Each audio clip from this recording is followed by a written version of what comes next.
आप कहते हैं कि भाई दांत के डॉक्टर को घुटने का दर्द बता रहे हैं, इसको आप वहाँ जाइए। और मदरसा के लिए 2058 करोड़ दिया गया, जो बहुत अच्छी। आवाज़ दबा तो नहीं रहे ना आप? नहीं। तो आप कहते हैं कि भाई दांत के डॉक्टर को घुटने का दर्द बता रहे हैं, इसको आप वहाँ जाइए।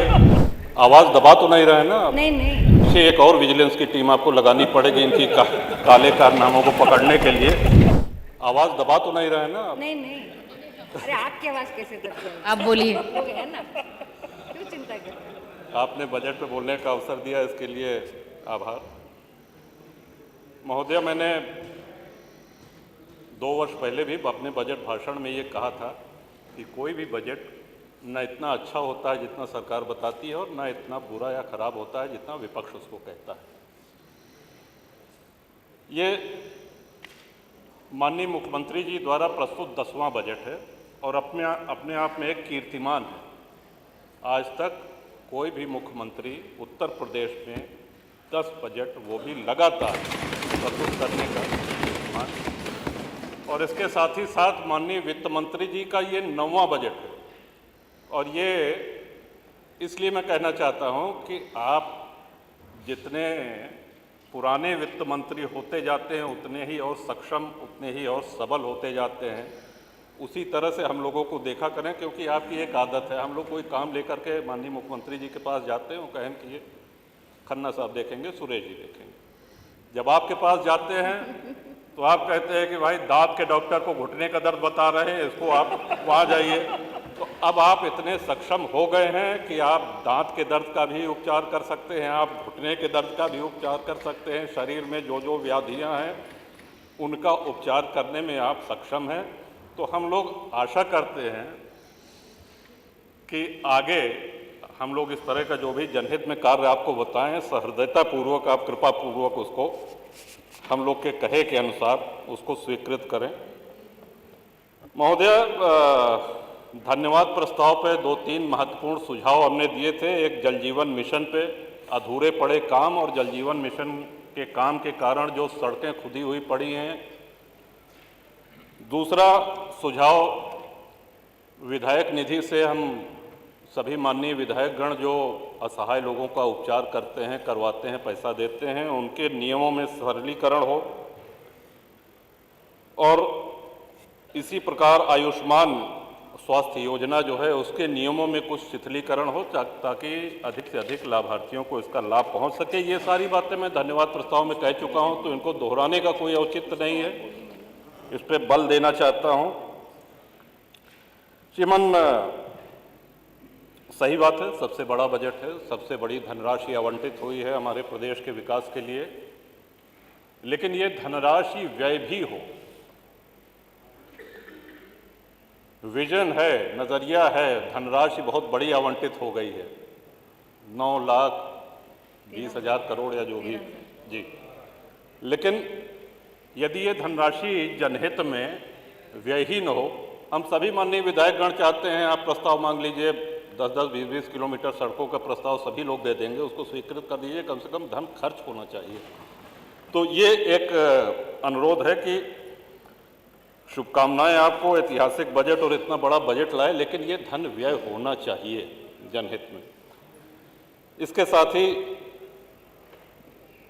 जल जीवन मिशन में जहां टंकियां नहीं बनी हैं या बनने के बावजूद चालू नहीं हुई है, वहां पेयजल का संकट है। हैंडपंप दिन प्रतिदिन खराब होते जा रहे हैं। हम लोगों के हाथ में अब हैंडपंप है नहीं। क्षेत्र की जनता आती है, हम लोगों से पेयजल की समस्या रखती है, लेकिन हम कुछ कर नहीं सकते। अगर नल वो रिबोर भी होना है तो वो ग्राम प्रधान के जिम्मे दे दिया गया है कि राज्य वित्त आयोग से उसको रिबोर कराएं। प्रधान जी की अपनी समस्या है, वो कहते हैं साहब इस मत से हमको और इतना पैसा देना है कि हमको रिबोर करने के लिए हमारे पास पैसा नहीं है। तो इसमें अनुरोध है, सुझाव है कि जब तक जल जीवन मिशन पूरी तरह चालू ना हो जाए, घर घर नल न लग जाए, तब तक हैंडपंप इंडिया मार्का 2 की योजना आप इसको कृपापूर्वक चालू रखें। गर्मी आने वाली है, पानी का स्ट्रेटा कम हो रहा है, नीचे जा रहा है, पेयजल संकट आएगा, तो इससे निदान, इसके निवारण के लिए ये आवश्यक है। इसके साथ ही इस बजट में और बजट भाषण के साथ साथ धन्यवाद भाषण में भी एक सराहनीय बात हमने देखी कि बिजली के विषय में किसी ने शिकायत नहीं करी, लेकिन आ रही है बिजली, लेकिन आप इतनी अच्छी बिजली दे रहे हैं, उसको विजिलेंस वाले पूरा चौपट करे दे रहे हैं। बिजली संकट नहीं है, 18 घंटा, 20 घंटा, 22 घंटा आ रही है बिजली, लेकिन छापे के नाम पे इतनी बदनामी हो रही है और इतनी परेशानी हो रही है लोगों को। ये गत 3 वर्ष से लगातार मैं इस सदन में कहता आ रहा हूं। थोड़े समय तक तो इसका प्रभाव देखने को मिलता है हमको। तो श्रीमान, ये उम्मीद थी कि माननीय ऊर्जा मंत्री आज उपस्थित होंगे तो उनको स्वयं ये कहूँगा, लेकिन विजिलेंस के मारे जनता त्रस्त है। हमको तो लगता है, आपसे अनुरोध है पीठ से, कि इन विजिलेंस के अधिकारियों के पीछे एक और विजिलेंस की टीम आपको लगानी पड़ेगी इनकी काले कारनामों को पकड़ने के लिए, तभी क्षेत्र की जनता चैन का सांस ले सकेगी। श्रीमान, इस बजट में अल्पसंख्यकों को और मदरसा के लिए 2058 करोड़ दिया गया, जो बहुत अच्छी धनराशि है, स्वागत योग्य है।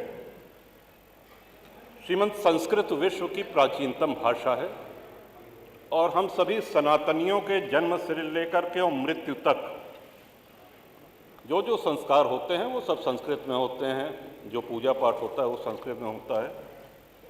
अच्छा होता है यदि इस बजट में संस्कृत के लिए, उसके प्रोत्साहन के लिए एक अच्छी रकम यहाँ पे होती, क्योंकि संस्कृत आज दम तोड़ रही है। संस्कृत को आज राजाश्रय की आवश्यकता है, संस्कृत को आज प्रोत्साहन की आवश्यकता है।